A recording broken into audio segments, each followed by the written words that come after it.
भारत सरकार ने कृषि बिल लागू किया, जिसके बाद उसका विरोध भी किया जा रहा है। ऐसे में सरकार का ये कहना है ये बिल किसानों को फायदा जरूर पहुंचाएगा। पूरे देश में किसान चौपाल का आयोजन कराया जा रहा है। मुरादाबाद पहुंचे केंद्रीय मंत्री मुख्तार अब्बास नकवी ने मुरादाबाद के दिल्ली रोड स्थित लोधीपुर में एक सभा की और साथ ही किसानों को इस बारे में जानकारी दी। साथ ही उन्होंने राहुल गांधी और प्रियंका गांधी पर भी निशाना साधा। केंद्रीय अल्पसंख्यक कार्य मंत्री मुख्तार अब्बास नकवी आज किसान चौपाल में भाग लेने मुरादाबाद के लोधीपुर गांव पहुंचे, जहां किसान चौपाल में मंच से बोलते हुए उन्होंने कहा कि देश के प्रधानमंत्री नरेंद्र मोदी गांव गरीब खेत खलियान के चौपालों से संघर्ष करके आए हैं। वो किसानों, गरीब मजदूरों, कमजोर तबकों के हितों के प्रति प्रतिबद्ध हैं। किसानों की मेहनत की गाढ़ी कमाई को बिचौलियों से बचाता को स्वतंत्र करने ये बिल आया है। ये किसान चौपाल में प्रधानमंत्री नरेंद्र मोदी जी के द्वारा हर किसान की आंखों में खुशी और उनकी जिंदगी में खुशहाली के लिए जो प्रयास किए जा रहे हैं उसकी जानकारी देने के लिए है और लोगों से संवाद।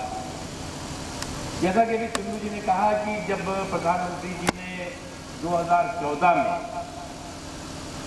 ये कहा कि हम किसानों की आमदनी दुगना करेंगे, जिस समय उन्होंने जो है वो 2014 के बाद जो किसान कल्याण मंत्रालय की घोषणा करी, उस समय भी लोगों को लगता था कि ये कैसे हो सकता है। जिस समय उन्होंने 12,000 करोड़ का जो कृषि का बजट है, उस 12,000 करोड़ के कृषि बजट को 34,000 करोड़ कर डाला, तो भी लोगों ने कहा कि साहब ये तो इससे कैसे हो सकता है। जब उन्होंने किसान सम्मान निधि की घोषणा की और कहा कि किसानों के खाते में साल में 6,000 रुपया जाएगा और एक परिवार में हो सकता है कि अलग अलग खसरे खतौनी वाले 10 किसान हो, उन 10 के खाते में जाने लगा पैसा, तब भी लोगों ने सवाल किया कि साहब इससे किसानों का क्या फायदा होगा। उसके बाद उन्होंने कहा कि हम जैसे दिल्ली की सत्ता के गलियारे में सत्ता के दलालों की नाकेबंदी हुई है, लूट लागी में तालाबंदी हुई है, उसी तरह से हम किसानों के जो गाढ़ी मेहनत की कमाई है उससे बिचौलियों की लूट को खत्म करेंगे। वहीं इस दौरान विपक्षी राजनीतिक दलों पर निशाना साधते हुए उन्होंने कहा कि मुद्दों की कंगाली ने राजनीतिक दलों को मवाली बना दिया है। अगर मुद्दों की कंगाली राजनीतिक दलों को मवाली बना दे तो उसका जीता जागता उदाहरण कांग्रेस पार्टी और उनके साथी पार्टी में दिखाई पड़ रहा है। ये सब लोग संविदा की राजनीति, संविदा की सियासत कर रहे हैं। ये लोग फुल टाइम फिसड्डी और पार्ट टाइम कबड्डी करते हैं। वहीं हाथरस के मामले में ये बहुत संवेदनशील, दुखद और शर्मनाक मामला है। जो भी इसमें गुनाहगार है उनके खिलाफ कार्यवाही हो रही है। लापरवाही करने वालों पर भी कार्यवाही की जा रही है। और आप देख रहे हैं कि किसानों को भय और भ्रम पैदा करने की कोशिश, किसानों को ये गुमराह करने की कोशिश की मोदी जी की सरकार तुम्हारे फसल और तुम्हारे जो अधिकार हैं उस पर हमला कर रही है। लेकिन खुशी की बात यह है कि इस देश के किसान, और न केवल किसान बल्कि इस देश के 130-135 करोड़ हिंदुस्तानियों का मोदी जी के नेतृत्व पर, उत्तर प्रदेश के लोगों का योगी जी के नेतृत्व पर पुख्ता विश्वास और पुख्ता यकीन है। और यही यकीन और यही विश्वास उन कांग्रेस एंड कंपनी, जिसमें कांग्रेस कंपनी जब कह रहा हूँ तो उसमें समाजवादी पार्टी भी है, बीएसपी भी है, और उनके जो है वो चंपू और चाटुकार सभी लोग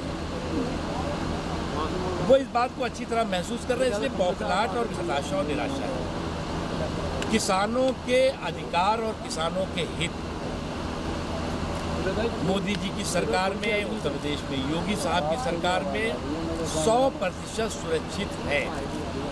उस पर किसी तरह का कोई भी न कुठाराघात हुआ है और न कोई कर सकता है।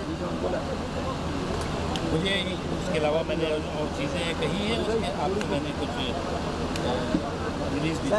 सर, हाथरस में डीएम पर आरोप लगाए पीड़ित परिवार ने, अभी तक कार्रवाई नहीं हुई डीएम पर। हाथरस के कब तक कार्रवाई की उम्मीद है?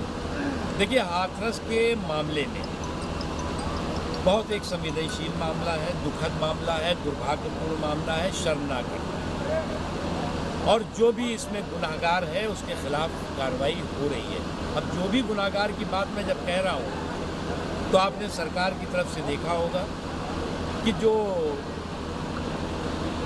दोषी हैं वो तो हैं ही, जिन्होंने लापरवाही की है वो भी इसमें शामिल किए गए हैं और उनके खिलाफ भी कार्रवाई हो रही है। सर ये किसान चौपाल है या किसान को उत्तर प्रदेश सरकार दाम नहीं दे पा रही जो दूसरे राज्यों में जाके अपना फसल बेचेगा? उत्तर प्रदेश में वो बेचना चाहे तो वो बेचेगा, उसे अगर उसके ऊपर कोई बंदिश नहीं है।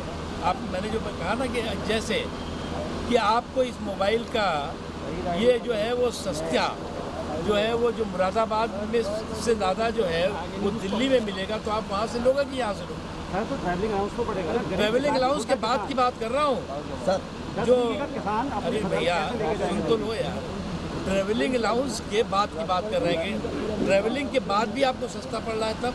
सर हाथरस कांड वाली बात के दिन आज की एजेंसी का खुलासा भी हुआ है जिसके अंदर में इस्लामिक जो मुल्क है उनसे फंडिंग का मामला सामने है। क्या योगी सरकार और मोदी सरकार को आरोपित मानने के लिए, घेरने के लिए इस तरह की बातें कर रहा है विपक्ष? देखिए मैं इसमें किसी पर आरोप नहीं लगाता, लेकिन कहीं ना कहीं इसमें कोई गड़बड़ झाला तो है। जो घटना हुई वो शर्मनाक है। जो घटना में गुनाहगार हैं उनके खिलाफ कार्रवाई हो रही है और होगी, लेकिन जो बात का बतंगड़ और जो तूल दिया गया है और तूल के पीछे जो चूल है वो तो कहीं ना कहीं सवाल खड़े करते हैं।